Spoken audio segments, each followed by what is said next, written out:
Before we start, I'd like to ask a question. Do you accept the fact that one day you will die? I assume most people would say, yes, of course I would die, everyone dies. Then another question. Can you accept the fact that in 10 seconds you will die? I assume most people would say, no, it's too early, I need more time. It seems that through pure reason, we can perceive the inevitability of death, but in practice, we live as if we would never die. We push the concept of death to the back of our head because we are not ready yet to face death, or more importantly, the disintegration of meaning that death entails. No matter how much effort we put in life, how many achievements we gain, death means the disappearance of all of them in relation to me, my subjectivity. Therefore, in our society, death becomes this taboo topic because we don't want to face the fundamental scrutiny. Why do we keep on repeating the difficult and sometimes painful task of living if the only lasting thing it does, according to Montaigne, is to build death? I mean, if a random guy stops you on the street and just asks you, why do you not commit suicide? Why do you keep on living? You think there must be something wrong with this guy. He must be some kind of lunatic to even entertain the thought that perhaps I should kill myself. We distance ourselves from death fervently. Fun fact, in China, one of the main considerations when people go to the DMV and choose their plate number for the new car they just bought is to make sure it doesn't contain the number 4. Because in Chinese, it is pronounced 4, similar to death, which is 死. Same goes with Japanese culture, where 4 can be pronounced as either 喜 or 永, 喜sharing the same sound with death. They even invented another pronunciation just to avoid this unintentional association. But death remains an integral part of our lives. Life is only defined in relation to death. And this social taboo, this unwillingness to go anywhere close to death, prevents us from digging deep into this important concept and truly confront death, nothingness, and nihility. So it says something about Acheron when her name is referring to a river in the underworld. And more than that, it would be one thing to be born with such a name. It would be another to choose this name on your own volition. Because as we know, Acheron is not her real name. Acheron. Merely a borrowed name. You know my nature. Remember my deeds. Thus, I am Acheron. Here she mentions her nature. I think all of you know now that she is an emanator of nihility. Dan Hong's reaction to this piece of information is, it's impossible. She could be an emanator of nihility. That's impossible. That's what I said. Why do people think nihility has no emanator? An emanator is like the ultimate pathstrider. They wield the power of that path in their aeon stead. For example, the members of the Genius Society are emanators of Nous the Erudition, because they see erudition as the ultimate destination of their travel. They advance and keep getting closer to Nous, and this determined, single-minded pursuit gives them power. In this sense, the so-called glanced by aeon is just a metaphor. The source of power for a pathstrider is the strength of their will, not how much they revere the aeon.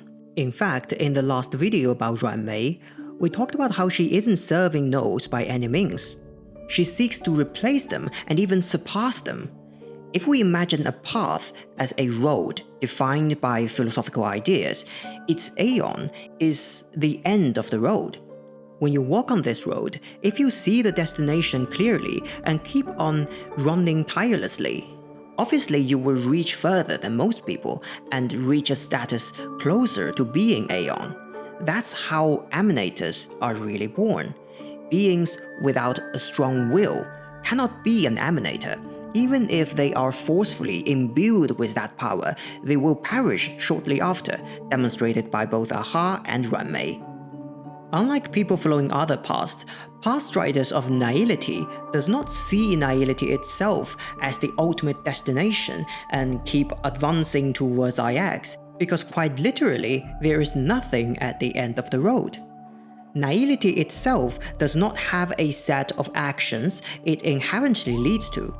It is only value judgment, a statement of a fact in life, which is, in short, that life does not have intrinsic meaning. But when confronted with this same fact, each individual has their different answer and choice. In this regard, I have to appreciate the perfect representation of this idea in the gameplay. Take a look at the current playable paths. Most have a very clearly defined role in a team. Preservation units are tanks in a traditional RPG. The Hunt would be single target DPS. Erudition is for AoE. Harmony plays the role of support and benefit the whole team.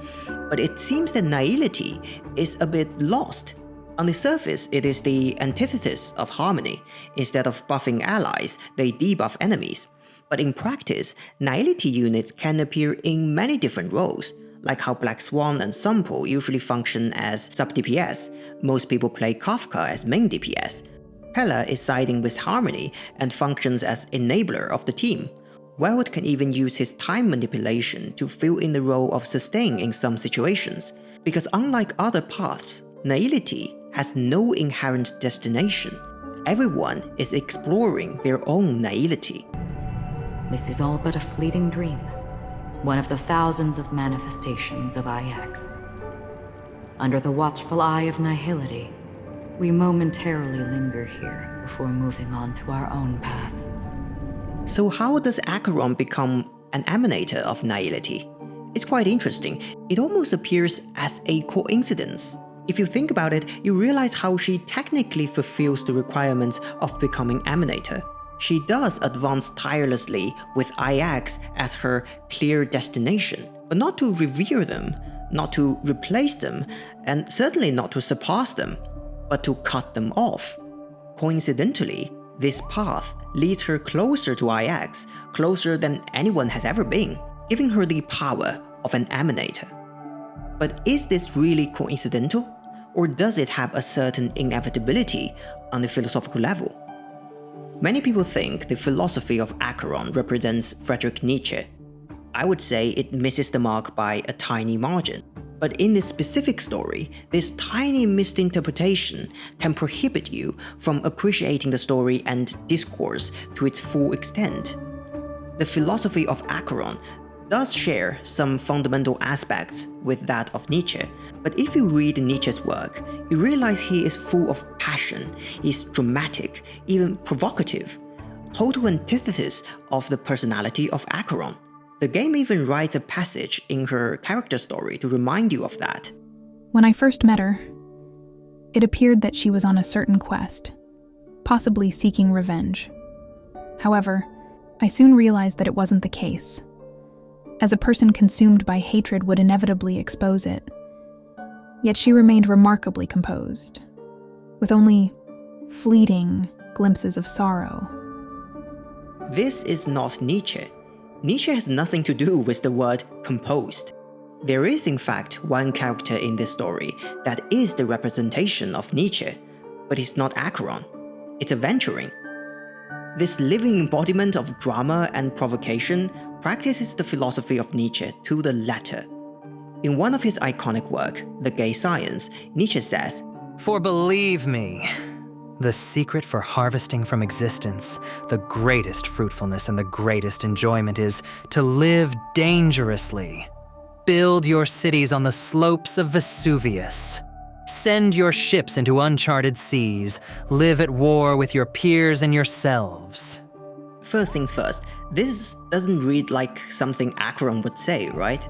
But it does sound 100% like what Aventurine would say and do. If the Panacony arc is clear about anything, it's that this man is a gambler. I mean, if you finish the story without realizing that, the only possibility is that you put the game on mute and just smash the spacebar for dialogue. So what does a gambler do? Well, they gamble, but more specifically, they take calculated risks. That's what Nietzsche meant when he said to live dangerously. One of Nietzsche's key ideas is called eternal recurrence. He says, imagine this scenario. There is a demon who cursed you. The curse is you will keep on reliving the life you have led until this moment, but forever. I call it an enhanced death, because just like regular death, you lose the opportunity to realize your unfulfilled wishes. And in addition to that, you also lose the bliss of not being conscious anymore, and you have to carry that regret in total lucidity.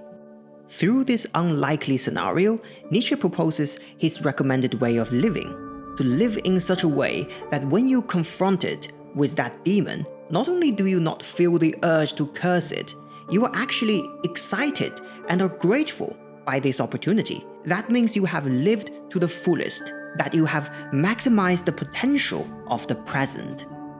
Take a look at the final lines from 2.1 quests after Aventurine was defeated and presumably dead. He lives and breathes in the present, in every sinking night, by every daring gamble. No vision of morrow ever graced his dreams. His life knows not quietude. His fate yet demands him to win them all, to weather tempests, one after another, till mire enshrouds his very breath. And now, in the unfathomable depths of dream, the once falling die has at last landed on its earthly rest. Quietly, peacefully, it at last landed. It's all or nothing. It certainly looks like ordinary talk on the gambling table, but it actually harbors two defining ideas of Nietzsche. Let's start with the easier one. Nothing is the default state of life because life has no intrinsic meaning. Nietzsche is not the first philosopher to touch on this, but his style combined with the fervent attack on Christianity makes him extremely famous on this regard. So much so that many people even categorize him as a nihilist. Well, it cannot be further from the truth. Actually, it is polar opposite. Nihilism is not the end of Nietzsche's work. It is the foundation upon which his work is built. It is all or nothing. While he sees the backdrop of nothingness, he also recognizes the meaning in trying to gain all of it. One of, if not the most central theme in Nietzsche's work is the will to power. He asserts that the most fundamental driving force of life is a will to gain more power. But this power is very different from our daily understanding of power. It is not financial superiority, it is not social status, it is not the strength you can hit people with. I mean, it can be all of those things, but it's also a lot more. Wealth, status, power. The IPC will give you whatever you want, even what you don't want. The best way I can explain Nietzsche's power is unobstructed self-expression. The way of life, according to Nietzsche, is to fully realize your potential in life, even if it burns you. Until such day you are burned to ashes and you don't have a self to express anymore. That is why Aventurine always put his own life on the line as his first chip on the gambling table. He's almost daring fate to destroy him. If he wins, nice. Great risk also means great reward, an immense gain in power. And if he loses, well, also nice. When he closes his eyes for the last time, he knows he has tried his best, and the rest is just, well, bad luck. Aventurine, and by extension Nietzsche, positions himself so perfectly in a place where I would call an active spectator. He is active in that he is passionate about what he's doing, but he's also spectator because he has no real stake in the game.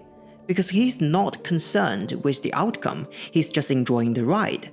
A famous philosopher summarizes this type of person as an adventurer and calls it very close to a genuinely moral attitude. It is obvious that this choice is very close to a genuinely moral attitude.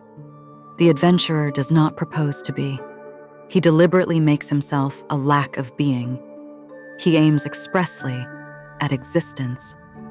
Though engaged in his undertaking, he is at the same time detached from the goal. Whether he succeeds or fails, he goes right ahead, throwing himself into a new enterprise to which he will give himself with the same indifferent ardor. But being very close to a genuinely moral attitude is not good enough. Definitely not enough to gain the power of an emanator. About Aventurine and Acheron, I encountered a very interesting question online. Both had their homes and loved ones destroyed. Both faced with meaningless suffering in life. Both confronted the scrutiny of nihility. Why did Acheron become emanator and Aventurine didn't? I think this question is on the spot, and that's why Hoyoverse made the conflict between these two characters the central theme of version 2.1 story. Back to our question before, is it pure chance that led to Acheron becoming emanator, or is some kind of philosophical inevitability at play here? Obviously, Acheron and Aventurine share a lot of philosophical ideas. Same goes with the philosopher that provided the comment we just saw regarding the ideas of Nietzsche. In my opinion, she is also the inspiration of the character Acheron. And she is the 20th century French existentialist, Simone de Beauvoir. Many people see Simone de Beauvoir as this leading figure in feminism, and for that very reason, she carries a lot of preloaded judgments in the society of this day and age. But I would argue that feminism is actually just a byproduct of the more fundamental and all-encompassing attitude of hers in relation to existence. A philosophical rebellion against the nihilism that she built on top of the work done by her predecessors like Nietzsche and her contemporaries like Jean-Paul Sartre and Albert Camus. See, the main criticism of Simone de Beauvoir against Nietzsche is that by being an adventurer, by being this active spectator, he still distances himself from existence. He might affirm the value of subjective existence, but he's still in denial of individual existence in a broader sense. She says in her seminal work, The Ethics of Ambiguity, The man we call an adventurer is one who remains indifferent to the human meaning of his action, who thinks he can assert his own existence without taking into account that of others. This implies that the adventurer shares the nihilist's contempt for men. And it is by this very contempt that he believes he breaks away from the contemptible condition in which those who do not imitate his pride are stagnating. Thus, nothing prevents him from sacrificing these insignificant beings to his own will for power. He will treat them like instruments. He will destroy them if they get in his way. But meanwhile, he appears as an enemy in the eyes of others.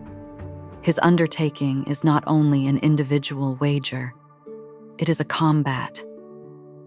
I think this passage pins down the fundamental problem with this adventurer attitude. Some people call it selfishness.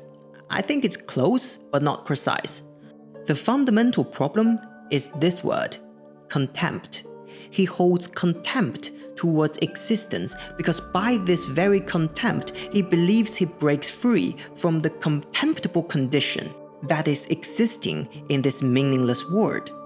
Contempt is the attitude you take towards those beneath you. In his mind, he rises above existence using this contempt as ladder.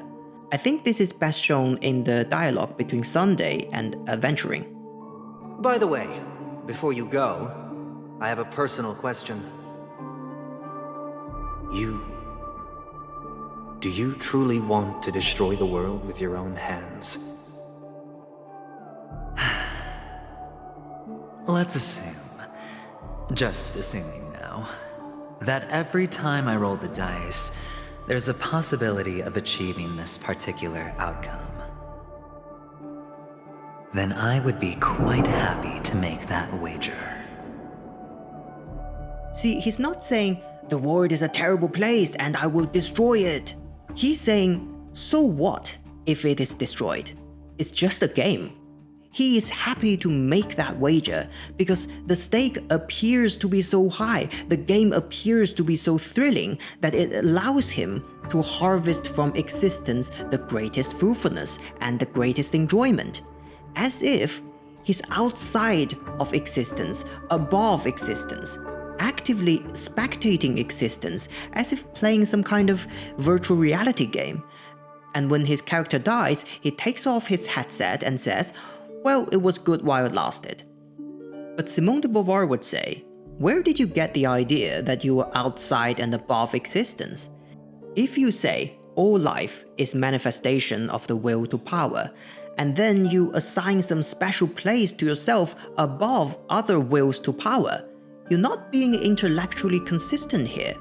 And if, on the other hand, you hold your ground and insist all life is manifestation of the will to power, including you, but still hold contempt towards existence, it can only lead to you also hold contempt towards yourself.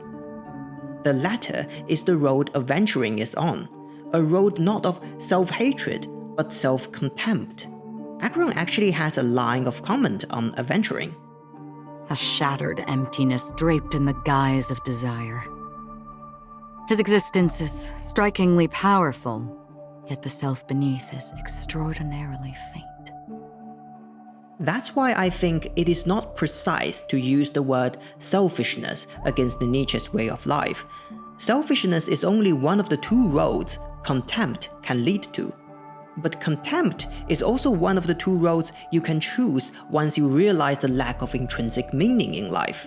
The other road is compassion, the road that Acheron chose. Through the Penacony story, it is gradually revealed to us the path on which Acheron travels. She was first introduced to us as a galaxy ranger of the Hunt, which implies she's pursuing something in order to destroy it. Then we find out she's an unwilling emanator of Nihility, a self-annihilator, which implies that she wants to destroy herself and take Nihility with her. But finally we realize she's not, as we would assume, on a journey to go to the IX and detonate herself to destroy Nihility or something. Actually, if you think about it, it wouldn't work, either on a physical level or metaphysical level. If you throw a bomb into a black hole, it only serves to give it more energy. Instead, Acheron has long reached the event horizon of IX, and what she does, as she describes, is trying to cut off Nihility. And how does she do it? By saving other people from falling into nihilism.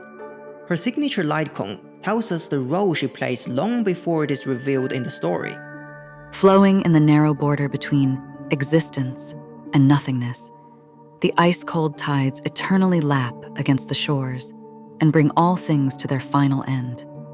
In this place, the drowned ask for help, lament with songs, find their happiness, enjoy sweet moments, and suffer great agony. All these are reflected in the water. She cannot experience these, but she can feel them. There are still many roads to walk, many sounds to listen to, and many things to change before she arrives at the end. She reaches out and saves the drowning from the temptations of Nihility, and one mirage after another bursts apart behind her figure. She keeps walking in this boundless world, all for an end that does not exist. And it's always raining here. I like to see the rain as a metaphor for both life and fate. Each drop has a fixed trajectory, and it is destined to fall. It starts pure in the heavens, but on its way, it is inevitably tainted with pain and suffering, eventually falling into the sea of remembrance. The water of the sea then returns to the sky through evaporation and starts the cycle all over again. As long as life exists, it will keep raining, and there will always be those drowning in the waters, even though she cannot share the experience of the drowned, because of course they are outside of her subjectivity. She can feel them.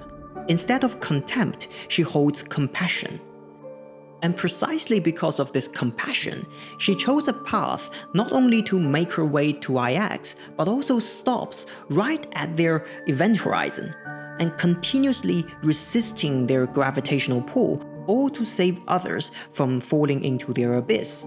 There is nothing coincidental about it. It is precisely this compassion that gives her the power of an emanator.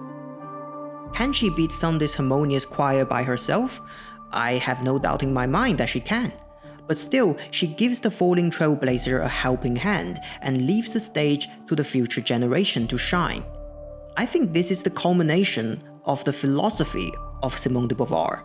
Through compassion, she finds conviction to fight against oppression and will the freedom of others, both in the present and in the future. Of course, this is not an easy path to follow, and I would say for the vast majority of us, reaching the level of Nietzsche is already extremely admirable. Let's remember, Aventurine is not the enemy of the Panic on the Ark. He appears to be enemy, but is in fact also fighting against the true antagonist, also the topic of our next episode, Sunday and his dedication to Anna the Order. So this concludes the episode for today. Thank you for watching or listening to this episode. Hope you enjoyed it and hope it helped you enjoy this wonderful game even more. So keep on trailblazing. Until next time.